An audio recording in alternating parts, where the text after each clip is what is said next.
മാഹിയിലെ പ്രത്യേകത എന്ന് പറയുന്നത് ടൈൽസ് പിന്നെ ഈ ഡീസല് മദ്യം അല്ലേ, ഇതൊക്കെ വളരെ വിലക്കുറവാണ്. ഇപ്പൊ കയറിയിട്ട് 3 ഇന്ത്യൻ ഓയിൽ പമ്പ് കണ്ട് അല്ലേ, 3ാമത്തെ ഇന്ത്യൻ ഓയിൽ പമ്പ്. ഇവിടെ ഇന്ത്യൻ ഓയിൽ പമ്പ് മാത്രമേ ഉള്ള, നമ്മളിവിടെയാണ് കയറ്റുന്ന. അപ്പൊ നമ്മൾ ആദ്യം കണ്ട ഇന്ത്യൻ ഓയിൽ പമ്പിൽ കയറിയെങ്കിലും അവിടെ എന്തോ നമുക്ക് ഡീസൽ ഷോർട്ടേജ് ഉണ്ടെന്ന് തോന്നല്ലേ. അടിക്കല്ല. പാകുജിന്ന് അടിക്കുള്ളൂ. ഓക്കെ. അപ്പോൾ എന്തായാലും നമ്മൾ ഇപ്പം അടുത്ത പമ്പിലോട്ട് പോവുകയാണ്. ഭാരത് പെട്രോളിയത്തിലോട്ട് പോവുകയാണ്. അവിടെ പോയി അടിക്കുക. ഇനി അടുത്ത ഇന്ത്യൻ ഓയിൽ. ഇവിടെ ഏറ്റവും കൂടുതൽ ഇന്ത്യൻ ഓയിൽ ഉള്ളതെന്ന് തോന്നല്ലേ. ഏകദേശം 4 ഇന്ത്യൻ ഓയിൽ, 4-5 ഇന്ത്യൻ ഓയിൽ ഉണ്ട്. ഒരു എച്ച് പി കയറുന്നില്ല.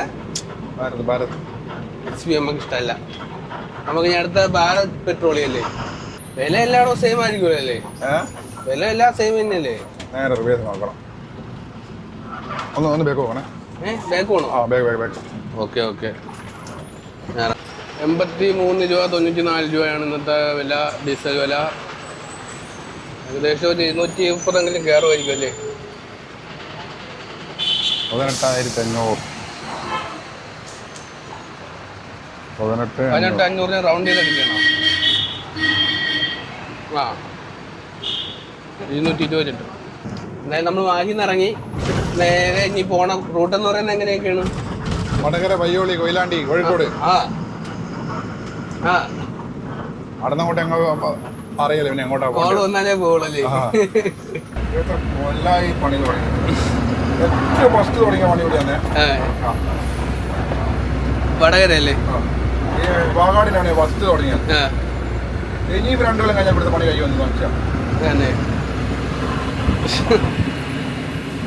ഇത്ര മോശം പണി മോശം.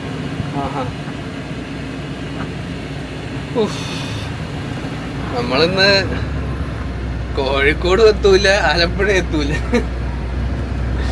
ഇങ്ങനെയാണെങ്കിൽ നമ്മളെ വണ്ടി നമ്മുടെ സെയിം കോപ്പി അല്ലേ. ചെറിയ വ്യത്യാസമുള്ളൂ. അതായത് ഈ വണ്ടിയുടെ അതേ കോപ്പി ഒരുമിച്ച് ഇറങ്ങി. ഇത് 86, 88, അത് 86, 89.